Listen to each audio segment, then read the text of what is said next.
Sir, top three exercise for batsmen and for bowlers. ऐसी कोई top 3 exercise नहीं होती है। फिर ये जो सोशल मीडिया में सारे दिखाते रहते हैं कौन दिखाता है?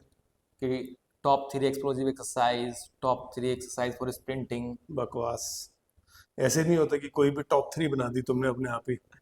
बहुत सारे फैक्टर्स आते हैं। ट्रेनिंग एज कैसी है, किस लेवल पे ट्रेन कर रहे हो, कौन सा ब्लॉक चल रहा है आपका ट्रेनिंग का।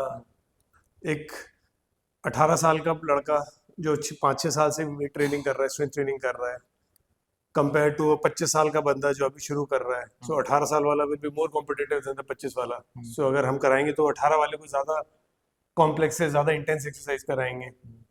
सो ये वाले फैक्टर्स भी आते हैं, आपकी ट्रेनिंग एज, ट्रेनिंग हिस्ट्री, उस टाइम पे क्या ऑफ सीजन में हो, इन सीजन में हो। और अगर कोई एग्जांपल दूं तो एक नॉर्मल स्क्वाट जंप ज़मीन पे खड़े होकर body weight can be as beneficial to someone who starting off compare to वही सेम चीज़ हेक्स बार पे वेट लगा के कोई जंप कर रहा है, hex bar jumps, same exercises but with loading. तो दोनों की इंटेंसिटी बहुत अलग है, बट दोनों का पर्पस भी सेम है, बट अगेन इंटेंसिटी बिल्कुल डिफरेंट है कंपेयर टू कि आपकी ट्रेनिंग एज क्या है। तो वो सारे फैक्टर्स आ जाएंगे। फिर ऐसा नहीं कि कोई भी एक एक्सरसाइज मैजिक है कि वो कर लो या ये 3 एक्सरसाइज कर लो और आप बन गए चैंपियन। सेम चीज़ है सोशल मीडिया की, तूने बात करी, दिखाते हैं कि इवन हमारे जो इंटरनेशनल एथलीट्स हैं कि ये वाली एक्सरसाइज कर रहे हैं, कोई स्नैच कर रहा है, कोई क्लीन कर रहा है, कोई भी हो सकती है वो एक्सरसाइज ही, लोग भी फॉलो करने लग जाते हैं अंधाधुंध। इसी वजह से बड़ी सारी इंजरीज भी हुई हैं जो सुनने में आता है, और हमारे पास भी कितने केसेस आए हैं। सो ऐसा नहीं है कि वो एक एक्सरसाइज करके ही वो सब चैंपियन बन गए हैं। वो अपनी स्किल में अच्छे थे, उसके अलावा वो और जो 50 चीज़ें करते हैं वो कभी नहीं दिखाते, और वो लोगों को पता भी नहीं चलेगा। सो बहुत सारे एरियाज कवर करने पड़ते हैं। Your training should be as a whole like a complete package.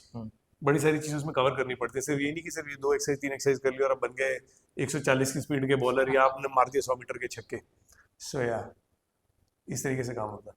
तो आपकी साइड से क्या मैसेज रहेगा उन एथलीट्स के लिए जो इस तरह के ट्रेंड फॉलो करते हैं?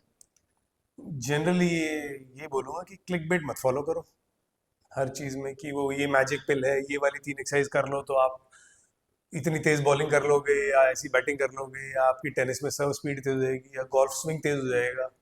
कोई भी 1 या 2 एक्सरसाइज कभी मैजिक एक्सरसाइज नहीं होती है। बहुत सारी कंपोनेंट्स मिलके वो प्रोग्राम बनता है, और उसमें फिर सालों की और महीनों की मेहनत लगती है। Yes sir, thank you sir. ठीक है। Yes sir. हाँ। अरे तो सवाल ही पूछना था दोबारा। अभी करूँगा भाग, सर। अभी कोई नहीं, कट कर दिया फिर भागते नहीं हो। सर, एक और, एक और, कट एक और। मत करो, छोड़ दे, चल रहा है ना, हैं? चल रहा है ना। हाँ, सर दूसरा क्वेश्चन। वर्कआउट कर रहे थे, अब चल बाद में सर पूछियो। इसके बाद बाद में पूछे, तेरे सवाल ही नहीं खत्म होते पूरे दिन। सर सवाल बहुत है सर। सवाल और जवाब मिलेंगे धीरे धीरे धीरे धीरे। जी सर, जी सर, सब लोगों को हम इसका ज्ञान देते रहे। जरूर है सर।